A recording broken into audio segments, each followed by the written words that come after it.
Marta Traba fue una mujer excepcional en muchos sentidos. Es principalmente conocida como crítica de arte. Llega a Colombia en 1954, recordemos el mismo año en que llega la televisión a Colombia.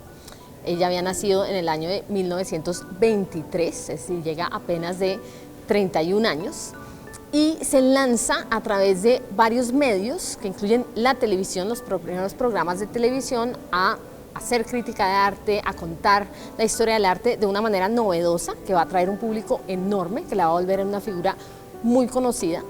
Y realmente su innovación en ese momento fue abrir las puertas a un tipo de arte que aún no era reconocido, estaba apenas empezándose a desarrollar en Colombia, que ella entendía como el arte moderno de Colombia en esos momentos. Me refiero a la generación de artistas como Alejandro Obregón y Fernando Botero o Eduardo Ramírez Villamizar, que eran unos artistas muy jóvenes en ese momento. Ella vive en Colombia hasta el año de 1969, cuando va a empezar todo un periplo internacional a raíz de su matrimonio con Ángel Rama, el muy conocido escritor uruguayo.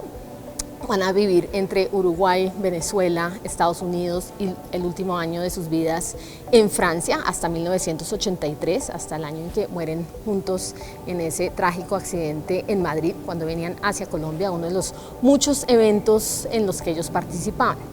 En esa última o segunda etapa más bien de la vida de Marta Traba, ella se va a convertir además en una figura muy conocida para el arte en América Latina en general. En Colombia además pues fue muy importante porque fue la fundadora del Museo de Arte Moderno, entre otros espacios que abrió y que institucionalizó para el arte. Por otra parte, ya era conocida en su época como creadora de literatura, es decir, por sus novelas. Algunas de ellas acaban de ser reeditadas, como Las ceremonias del verano, Los laberintos insolados, pero hay muchas otras que además podemos encontrar en esta exposición. De los 4 ejes de la exposición, que hacen un recorrido por diferentes facetas de la vida de Marta Traba, pública y privada, como docente y como novelista, también lo que hicimos fue armar 8 mesas con los documentos de su archivo personal, que son apenas una fracción. Aquí, por ejemplo, estoy frente a la mesa relacionada con la vida íntima de Marta Traba. En la mesa ustedes van a poder encontrar toda una serie de documentos que van desde su inscripción universitaria del 43 en Buenos Aires, con las asignaturas que tomaba desde griego y latín hasta literatura iberoamericana. Y luego en esta mesa hay todo un recorrido visual por su vida, que empieza mostrándola a ella con su familia, de muy chiquita, joven, de pelo mono. Aprendimos que ella se pintaba el pelo de castaño, esas son las cosas que se aprenden en las exposiciones, y en realidad las fotografías que hay aquí hacen un recorrido entonces, por un lado cronológico, pero que juegan con momentos de su vida. Si en esta primera parte encontramos su juventud, su infancia, la vida con los padres, su primer matrimonio, sus hijos, ya este traslado a Bogotá en los años 50, muy pronto empezamos a encontrar también documentación, por ejemplo, de su correspondencia con sus hijos, en particular con su hermano Fernando, en donde descubrimos todo un tono que no le conocemos en otro tipo de documentos.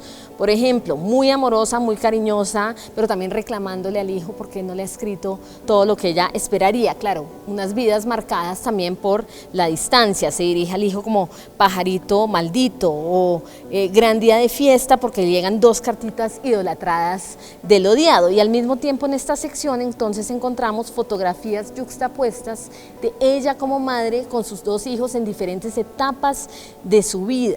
Luego encontramos toda una serie también de cartas a sus hijos en diferentes momentos también de esa vida, como en ese exilio que tuvo en la segunda parte de su vida, y un diario, el único diario que conocemos de ella, del 79, donde aparece además una fotografía de ella en su casa en Estados Unidos, exactamente en el momento en que la escribe. Lo que es sorprendente del diario es que es del 79 y hace toda una memoria de su vida en diferentes etapas, su presente, sus luchas con su propia imagen. La encontramos hablando de hacer dietas múltiples veces en su archivo, pero también también recordando sus primeros años en París con toda una serie de estudiantes latinoamericanos en los años 40, sus discusiones con sus contemporáneos. Realmente es un documento precioso.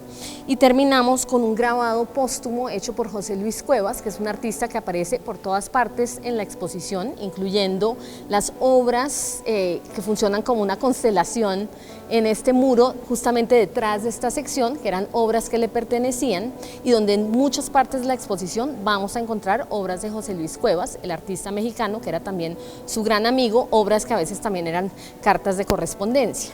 Y ese grabado con el que cerramos esta sección es un autorretrato de Cuevas llorando a Marta Traba cuando supo de su muerte. Así que quisimos pues realmente presentarla en esta otra faceta que se ve mucho más a través de una correspondencia que es enorme y de la cual pues seleccionamos apenas algunas apartes.